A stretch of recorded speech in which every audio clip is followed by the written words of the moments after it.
మీరిద్దరేంటి నాతో పాటు ఎంట్రీ ఇచ్చారు? కమ్ తీసి యాంకర్లుగా చేస్తున్నారేంటి? మేమెందుకు చేస్తామన్నా? అంటే ఈ మధ్యన మా శ్రీదేవి వాళ్ళు ఓవరాక్షన్ చేసిన యాంకర్లు చేస్తున్నారులే. అయితే ఈ షోకి నువ్వేనా యాంకర్? కానీ మానస్, నీకు పెళ్లి అయినా సరే బయట అమ్మాయిల ఫాలోయింగ్ మామూలు లేదు తెలుసా? ఏ ఊరుకోన్నా, అదే లేదని చెప్తున్నా. ఎప్పుడు అమ్మాయిలు ఇదే గోలన్నా, ఇంకా వేరే పనేం లేదా? ఒక పనికి మళ్ళీ ఏమన్నాడు తెలుసా? ఏమన్నాడు? లైఫ్ ఉన్నప్పుడు ఎంజాయ్ చేయమని చెప్పాడు. ఎవడా పనికి మళ్ళీ లేదవా? నేనే ఇలా ఉన్నా బెటర్ నువ్వు. ఒక ముష్టోడు ఏమన్నాడు తెలుసా? ఏమన్నాడు? ఇలానే ఎంజాయ్ చేసుకుంటూ పోతే లైఫ్ నాశనం అయిపోద్ది అన్నాడు. ఆ ముష్టోడు నువ్వేనా? కాదు, నువ్వే. చెప్పండి. షూట్ లోనండి, బాగోదు, అర్థం చేసుకోండి ప్లీజ్. అన్నా ఎవరన్నా? ఎవరో అమ్మాయి షూటింగ్ ఆపి అర్జెంట్ రమ్మని చెప్తుంటే మరి వెళ్ళొచ్చు కదన్నా. నీ గర్ల్ ఫ్రెండ్ నేను వెళ్తాను చెప్పు. నా గర్ల్ ఫ్రెండ్ నీకెందుకు ఫోన్ చేసింది అన్న? ఇది నీ ఫోనే అన్న, చూసుకోవాలి కదన్నా. చూసా బాగుంది అమ్మాయి. అవును, అర్జెంట్ రమ్మని చెప్పి దేనికి మనస్? మా ఊర్లో గంగమ్మ జాతర. మరి జాతర అంటే జనాలు కలరింగ్ అన్ని ఉండాలిగా. కలరింగ్ ఏం కర్మ అన్న, కలరింగ్ తో పాటు ఆటలు పాటలు జాతర ఒబ్బో మామూలుగా ఉంటుంది సెలబ్రేషన్స్. అవునా? అంత బాగుంటది జాతర? చాలా బాగుంటది. అయితే చూడాల్సిందే. అయితే మన అందరు ఊరు జనాల్ని పిలిచేద్దామా? పిలిచేద్దాం.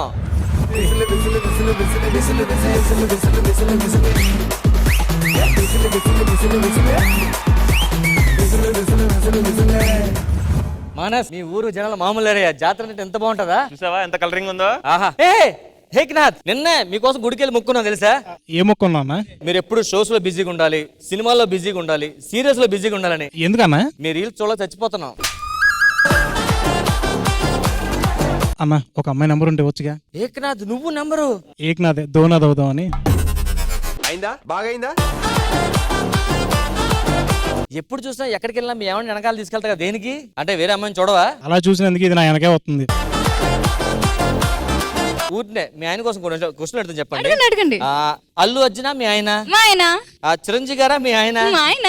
మహేష్ బాబా మీ ఆయన? మా ఆయన. మీ ఆయన నగలా? నగలు. మీ ఆయన డబ్బా? డబ్బు. మీ ఆయన చిల్లరా? చిల్లరా. నీ రేంజ్ ఏంటి బ్రో? చిల్లర బతుకు అయిపోయింది ఒకసారి. భావన, అప్పటికి ఎప్పటికి నువ్వు ఇంకా మారలేదురా. Thank you. ఇలా ఉన్నా కదా, ఎలా మెయింటైన్ చేస్తున్నావు ఎంతకి? ఏముంది, మార్నింగ్ 1 లీటర్ నీళ్ళు తాగుతాను, పడుకునే ముందు 1 లీటర్ నీళ్ళు తాగుతాను. మరి ఇంకో లీటర్తో మొంగు అడుకోవచ్చుగా. రాంప్రసాద్, చెప్పు. ఈ జాతరలో నన్ను ఎవ్వరు చూడకుండా చూసుకో. అందరు కనిపించేలా డ్రెస్ వేసుకొస్తే ఎవరు చూడ, నేను అందరూ చూస్తారు. అదేంటి అలా అంటావు? ఫుల్ గా వేసుకొస్తాను. ఫుల్ అంటే ఎలాగేసుకోవచ్చు, హాఫ్ అంటే ఎలాగేసుకొస్తావు మరి? ఏంట్రా కొంచెం లూజ్ అయింది? ఏంటి టీషర్ట్? కాదు స్కిన్. ఏంటన్నా ఇది? What is this nonsense? ఏమైందిరా ఈ మధ్య మాట్లాడితే లండన్ లోకి వెళ్ళిపోతున్నావు? లండన్ కా? అక్కడ ట్రాఫిక్ తక్కువ ఉంటదన్నా. లండన్ లో ట్రాఫిక్ తక్కువ ఉంటుంది. ఎస్, యాక్సిడెంట్లు తక్కువ ఉంటాయి, అసలు పొల్యూషన్ తక్కువ ఉంటది. నువ్వు స్కిట్లు లండన్ లో రాస్తుంటావా? అవును, నీకెలా తెలుసు? కామెడీ తక్కువ ఉంటది అందులో. రాంప్రసాద్ అన్న, ఇందాక శాంతి స్వరూప్ తాడు మీద నడుస్తుంది, ఫోటో తీసా. టైటిల్ ఏం పెట్టను? తాడు మీద తేడా అని పెట్టు. అలా అనకబ్బా శాంతి, నేను నీకు ఒక మాట చెప్పాలనుకుంటున్నా. ఏంటది? నేను నీ మెల్లో 3 ముళ్ళు వేద్దాం అనుకుంటున్నా. నాకు ముళ్ళ కంపల గురించి తెలుసు కానీ 3 ముళ్ళ గురించి తెలియదయ్యా. అరే రాంప్రసాద్, చెప్పరా. నేను యాంకర్ గా సెట్ అవుతానంటావా? నువ్వు ఎవరైనా యాంకర్ ట్రై చేసి సెట్ అవుతావు. అయినా నాకేం తక్కువ? టాలెంట్ తక్కువ, గ్లామర్ తక్కువ, డాన్స్ తక్కువ, బుద్ధి తక్కువ, ఇవన్నీ ఉన్నాయి అనుకోవడం. సన్నీ, నీకు ఎన్నిసార్లు చెప్పాను, మాకు తాగితే పోతావు. అయిందా? బాగైందా? స్వామి ఫీలింగ్స్ వచ్చండి స్వామి ఫీలింగ్స్ వచ్చండి స్వామి. అక్కడ ఫీలింగ్స్ చచ్చిపోయి చాలా సంవత్సరాలు అయింది, వదిలేయండి. అందరి ముందు పరుగు పోయిందిగా. ఎవరు నువ్వు? ఎవరు నువ్వు అంటున్నా? ఒక్క నిమిషం ఆగు.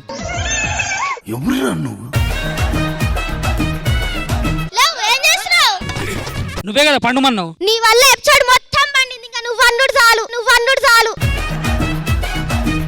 సరే, ఇంతకు ఎందుకు వచ్చినావు నువ్వు వీడికి? మ్యాజిక్ చేయనీకే. మ్యాజిక్ చేసి ఏం చేస్తావు? పవరాలు తీస్తా. అయితే పవరంకు బదులు నన్ను తీస్తావా? నేను దియా. ఎందుకు? నేను మ్యాజిక్ చేసి పవరాలు అందిస్తా కానీ నీలాంటి కాకులను దియా. ఏమయ్యా రాంప్రసాద్, చెప్పు. ఈ జాతరలో నా మీద ఒక ఇయ్య కూడా వాలకూడదు చెప్తున్నా. ఏ కూడా వాళ్ళకూడదా? నేను చూసుకుంటా. ఈగనా పర్లేదు, చేత్తో కొడితే పోద్ది. ఇటు చెప్తో కొట్టిన పోడు. ఝాన్సీ ఏంటి అడిగి వెళ్తున్నావు? పిడుగురాలు వెళ్తున్నాను ఈవెంట్ కి. ఎవరెవరు? నేను, దుర్గారావు గారు, బాబు గారు. పిడుగురాలు అనొద్దు, పిడుగు అని సరిపోద్ది. మరి రాళ్ళు అలా వేస్తారుగా మీ మీద. ఓకే కాదు మరి అందరం వచ్చేసాం, మరి స్టార్ట్ చేద్దాం జాతర. మన ఊరు జనాలు అందరూ అయితే వచ్చారు, కానీ ఈ జాతర స్టార్ట్ అవ్వాలంటే శ్రీదేవి డ్రామా కంపెనీ వాళ్ళు రావాలి. వాళ్ళు వస్తేనే ఎంటర్టైన్మెంట్ నెక్స్ట్ లెవెల్లో ఉంటుంది. మరి ఇంకెందుకు పిలిచేద్దాం శ్రీదేవి డ్రామా కంపెనీ.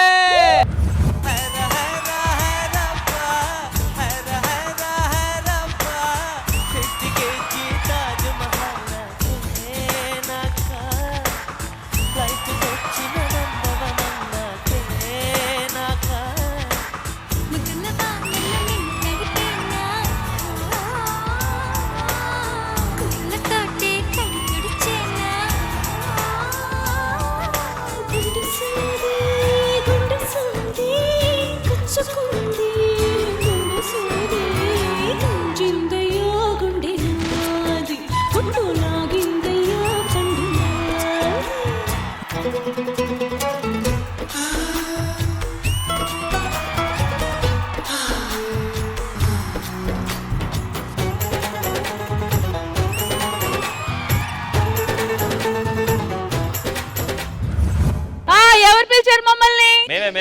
మేమే ఏంటి గౌరవం?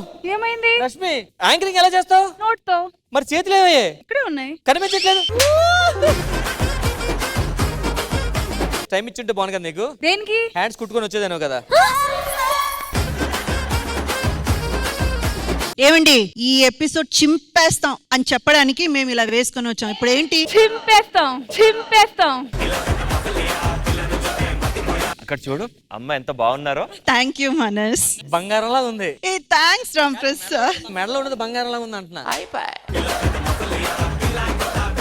ఒక్క మంచి మాట పలకవే. అయినా మీతో మాకు మాటలేంటి? మనస్ మీరు కదా మమ్మల్ని పిలిపించింది, అసలు ఏంటి విషయం చెప్పండి. మా ఊర్లో గంగమ్మ జాతర ప్రతి సంవత్సరం చాలా బాగా జరుపుకుంటాం. ఓకే. ఈ ఇయర్ సెలబ్రేషన్స్ మామూలు ఉండకూడదని శ్రీదేవి డ్రామా కంపెనీని పిలిచాం. ఎంటర్టైన్మెంట్ ఉండాలంటే శ్రీదేవి డ్రామా కంపెనీ కంపల్సరీ ఉండాలి. Yes. ఎందుకంటే ఎంటర్టైన్మెంట్ అంటే Sridevi drama company. Sridevi drama company అంటే ఎంటర్టైన్మెంట్. శ్రీదేవి డ్రామా కంపెనీ అంటే ఎంటర్టైన్మెంట్, ఎంటర్టైన్మెంట్ అంటే శ్రీదేవి డ్రామా. ఇంకా నేను నన్ను ఎందుకు పిలిచారనా? కాదు మీరు కూడా చూస్తుంటారా ప్రోగ్రామ్? తెలుగు వాళ్ళు ఎక్కడెక్కడ ఉన్నారో ప్రపంచ వ్యాప్తిగా శ్రీదేవి డ్రామా కంపెనీని చూస్తారు, చూసి తీరుతారు. ఓకే ఇంకే లేట్ చేయండి, పెర్ఫార్మెన్స్ చింపేద్దాం. సో ఇంద్రజ గారు, ఓనర్ గారు, ఈ జాతరని మనం ఎలా చేద్దాం? శ్రీదేవి డ్రామా కంపెనీ స్టేజ్ మీద ఎన్నో జాతరలు చేసుకున్నాము, కానీ అవన్నీ కూడా ఒక్కొక్క దానికి చెందింది. కానీ ఈ రోజు మనం చేసుకోబోయేది శ్రీదేవి డ్రామా కంపెనీ గంగమ్మ జాతర. జాతర అంటే ఇలా ఉండాలని మనం చూపించాలి Rashmi. History shall be made. Yes, అలా జరగాలంటే మీరు అక్కడ, మీరు ఇక్కడ.